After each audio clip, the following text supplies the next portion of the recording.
This is Democracy Now!, democracynow.org. I'm Amy Goodman with Nermeen Sheikh. We turn now to climate change. Last month was the warmest March on record in over 130 years in the United States. And average rainfall across the country is at a record low so far this year. The dry conditions are fueling wildfires across Georgia and Florida ahead of what is expected to be a very hot summer. And now the WMO, the World Meteorological Organization, is predicting a likely super El Nino weather pattern to begin later this year through 2027, further driving up average global temperatures. Meanwhile, new research has found that a major ocean circulatory system in the Atlantic, known as AMOC, is in danger of weakening to the point of collapse faster and sooner than previously thought. The AMOC system, which includes the Gulf Stream, helps distribute heat around the planet. Its collapse could have catastrophic consequences. Scientists are now concerned the tipping point could be reached as early as the middle of this century.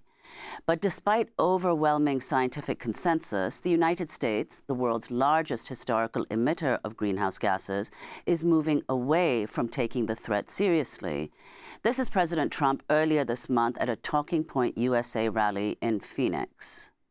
The Green New Scam, one of the greatest scams in history, remember? Climate change, global warming, all of this. They actually had global warming. Remember that wasn't working because we were actually cooling as a planet. And then they just said, climate change, because climate change takes care of heat, snow, whatever you have. That was President Trump speaking at Turning Point. Despite this, the energy crisis caused by the war in Iran is underscoring the economic and security benefits of transitioning away from fossil fuels and towards renewable alternatives. For more on all of this, we're joined by climate activist and author Bill McKibben. His recent article in the New Yorker magazine is headlined, "The Iran War is Another Reason to Quit Oil." Bill McKibben's co-founder of 350.org and Third Act, joining us here in our New York studio. Welcome back, Bill, to Democracy Now! If you can talk about what the U.S.-Israeli attack on Iran means for the climate. Well, what it means for energy policy is that everyone around the world can suddenly see the utter folly of relying on a fuel that not only is destroying the planet's climate, but also that can be bottled up behind a 20-mile-long waterway. I mean, sunlight has to travel 93 million miles to reach the Earth, but none of those miles go through the Strait of Hormuz.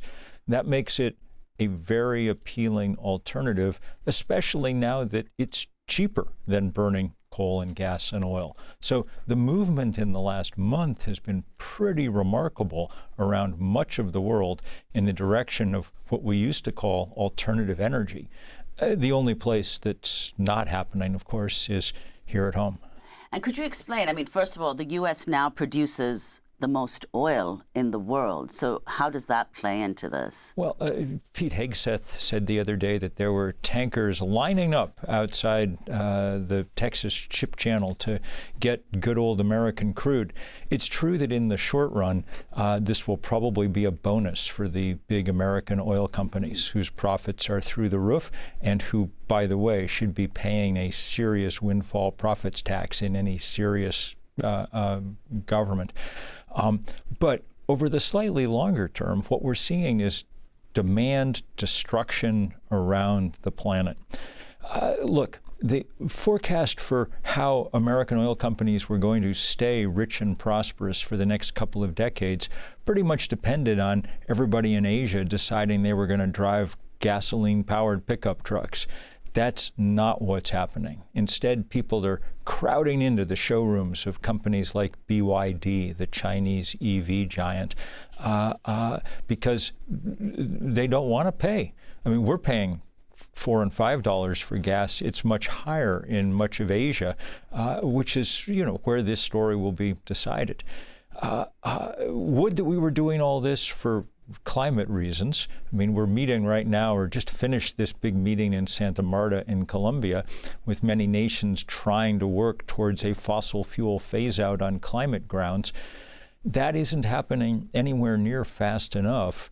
A bigger catalyst at the moment is the clear geopolitical imperative to get off fossil fuel while you can. So talk about where you're seeing this around the world. As you say, in fact, countries are running to this as the U.S. administration is running away from this. The president of South Korea said the other day that he wasn't able to sleep at night trying to figure out where they were going to find energy supplies.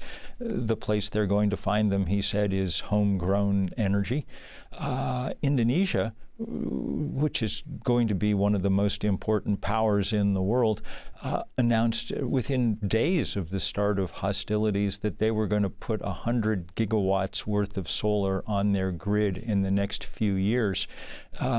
Everybody's figuring out that it is ludicrous to be exposed any more than you have to the completely volatile and undependable supply of fossil fuel when, you know, the sun rises pretty much every morning.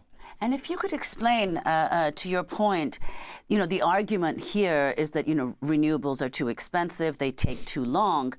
But China, meanwhile, has built so much clean energy very, very quickly. It's a world leader in clean energy investment, installation, and manufacturing. How did that happen?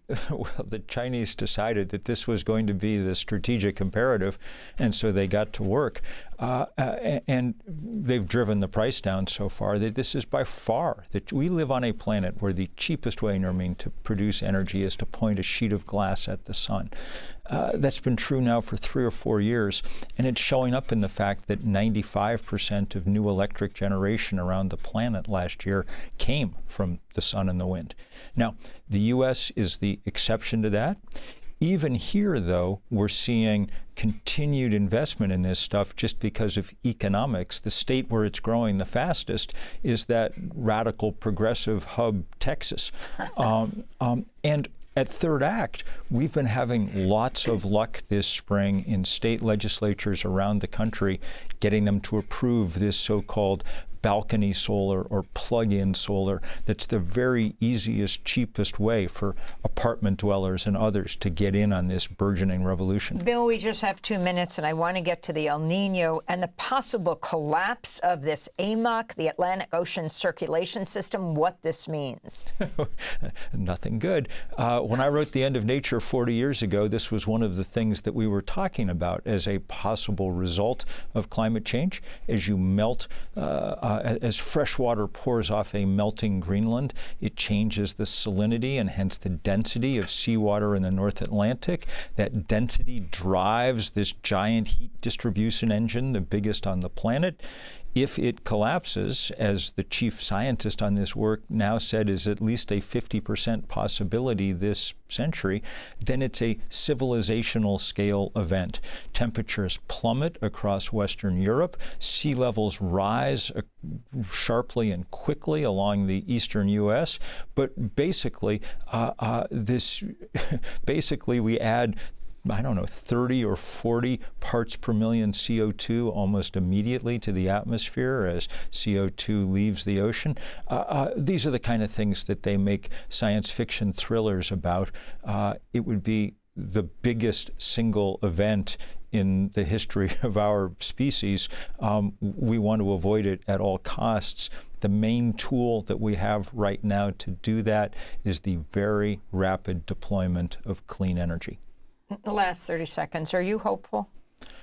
I'm hopeful that we actually have a tool finally to put to work. We're not going to stop global warming, Amy. We may be able to start shaving tenths of a degree off how hot the planet gets, and that would at the very least be helpful. Bill McKibben, co-founder of 350.org, founder of the organization Third Act. His latest book, Here Comes the Sun, A Last Chance for the Climate and a Fresh Chance for Civilization. We'll link to your article, The Iran War is Another Reason to Quit Oil. That does it for our show. I'll be in Boston tonight in Brookline 4 screenings of the new documentary about Democracy Now! Steal this story, please. It's showing at the Coolidge Corner Theater in Brookline. Then on Friday, May 1st, and Saturday, I'll be in Silver Spring, Maryland, at 2 benefit screenings, one for WHUT, Howard University PBS, and the other for WPFW Pacifica Radio. See democracynow.org for more information about these calendars. Then we'll be at the Charles Theater in Baltimore, and on Sunday, we'll be in Philadelphia doing a fundraiser for PhillyCam. That's Philadelphia Public Access. Again, you can go to democracynow.org for all details. Democracy Now! Produced with Mike Burke, Dina Guzder, Messiah Rhodes, Maria Torresina, Nicole Salazar, Sarah Nasser, Turin, Vera Sam Alcoff, Maria Studio, John Hamilton, Ravi Karen, Honey Masu, Diego Ramos. Our executive director is Julie Crosby. I'm Amy Goodman with Nermeen Sheikh. Thanks for watching Democracy Now! On YouTube. Subscribe to the channel and turn on notifications to make sure you never miss a video. And for more of our audience-supported journalism, go to democracynow.org, where you can download our news app, sign up for our newsletter, subscribe to the daily podcast, and so much more.